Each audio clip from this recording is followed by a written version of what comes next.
Good evening, my people. This is Judge Dawson, and this update, this cycle breaker moment, I just couldn't wait.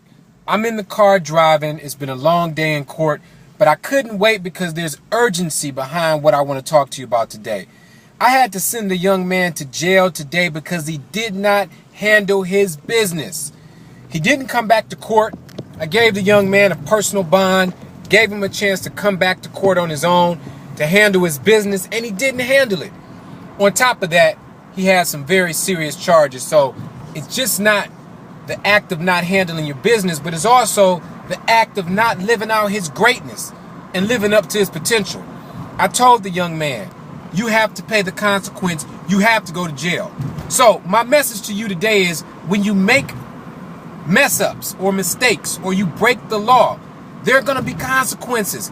Whether they catch up with you now or they catch up with you later, when you make the decision to step outside the guidelines of law, when you make the decision to do the wrong thing, there will be consequences. And what happens with the consequences, they come up at the most inopportune times.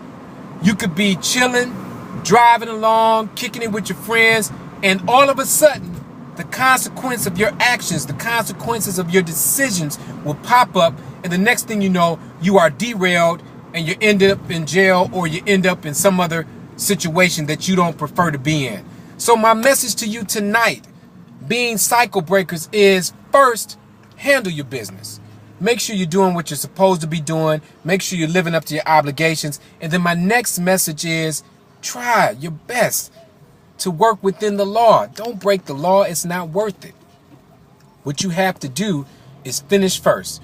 Begin with the end in mind. We talk about that all the time. So before you decide to break the law, before you decide to commit that crime, before you decide to let that person get you out of your hookup, think about the worst possible result, and I believe that you will make a better decision. So yes, I'm driving my car, but I had to give you this message because it's important. I want everybody out there to be cycle breakers. I want you to be the best that you can be. I want you to live up to your greatness and your potential. So I had to give you this message. So until next time, it's Judge Dawson, and I'm urging you to make the rest of your life the best of your life. Start by being a cycle breaker. Take care.